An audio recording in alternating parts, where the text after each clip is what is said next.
दोस्तों, मेरा नाम दीपक है और मैं पंजाब का रहने वाला हूँ। यह बात उस समय की है जब मेरी बहन की शादी को 6 महीने हो चुके थे। बहन की शादी के तुरंत बाद ही मेरी शादी हो गई थी। मेरी बहन का पति सॉफ्टवेयर इंजीनियर है और एक बड़ी कंपनी में वह काम करता है।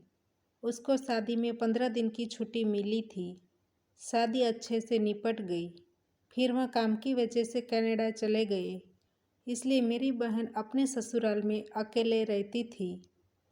मेरे पापा ने मेरी बहन के पति को बोला कि अभी आप घर पर नहीं हैं, इसलिए मैं जाह्नवी को अपने घर लेकर जाता हूँ, क्योंकि उसको ससुराल में अकेला फील होता है। आप जब काम खत्म करके वापस आ जाओ, तब उसको अपने घर वापस ले जाना। बहन के पति भी मेरे पापा की बात से खुश हो गए और उसने मेरी बहन को मायके जाने के लिए सम्मति दे दी। उसने बहन को बोला, तुम अपने मायके चली जाओ।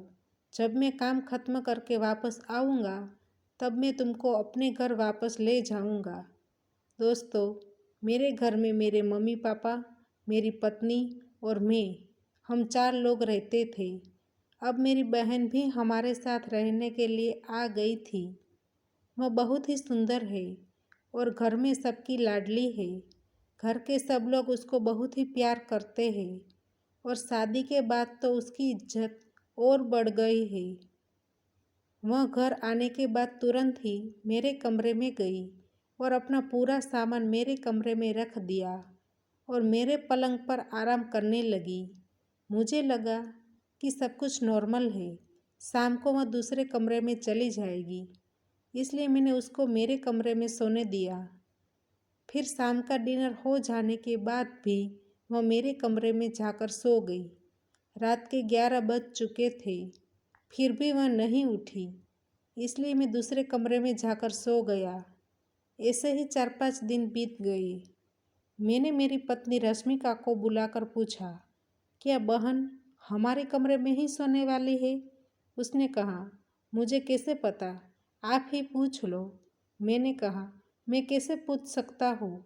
अब मेरा भी दिमाग खराब होने लगा था, क्योंकि मेरी भी नई नई शादी हुई थी और उसके साथ आनंद करने का मेरा मूड खराब हो चुका था। मैं सोच रहा था कि कुछ तो रास्ता निकालना पड़ेगा। फिर मैंने रश्मिका को बुलाकर कहा, मैं तुझको रोज़ मिस करता हूँ और पूरी रात मुझे नींद नहीं आती है। जब मेरी बहन वॉशरूम में गई, तब मेरी पत्नी रश्मिका किचन में खाना बना रही थी। मैंने उसके पास जाकर कहा, प्लीज़ आज रात को तुम मेरा काम कर देना।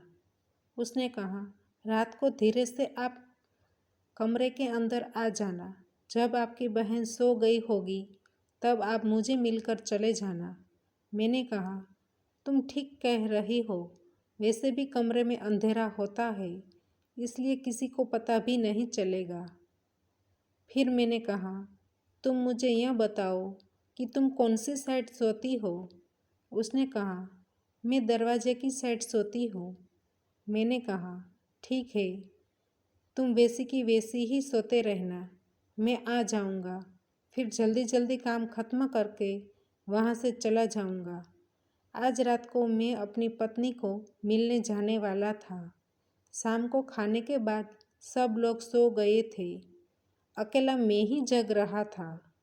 रात के 2 बज चुके थे। मैं दरवाज़ा खोलकर मेरी पत्नी के कमरे में गया। अंधेरे की वजह से मुझे कुछ दिखाई नहीं दे रहा था और मैं अपना फ़ोन भी भूल गया था। लेकिन मुझे यह याद था कि उसने कहा था कि दरवाजे की साइड सोती है। मैंने उस पर हाथ रखा। जैसे ही मैंने हाथ रखा कि उसने करवट बदल ली, इसलिए मैं समझ गया कि यही मेरी पत्नी है। फिर मैंने उसके साथ आनंद किया। फिर मैं जल्दी से काम खत्म करके अपने कमरे में वापस आ गया। मैं बहुत खुश था। सुबह मेरी पत्नी ने मुझे कहा, आप रात को क्यों नहीं आई? उसकी यह बात सुनकर मैं चौंक गया और मेरे पैरों तले से ज़मीन खिसक गई। मैं अपने आप को संभाल नहीं पा रहा था। मैंने काँपती आवाज़ में कहा, मुझे नींद आ गई थी। फिर मैं सोचने लगा कि रात को मेरे साथ कौन था। फिर थोड़ी देर बाद मेरी बहन रेडी होकर नीचे आ गई और कहने लगी कि भैया तुम तो कमाल का क्रिकेट खेल खेलते हो।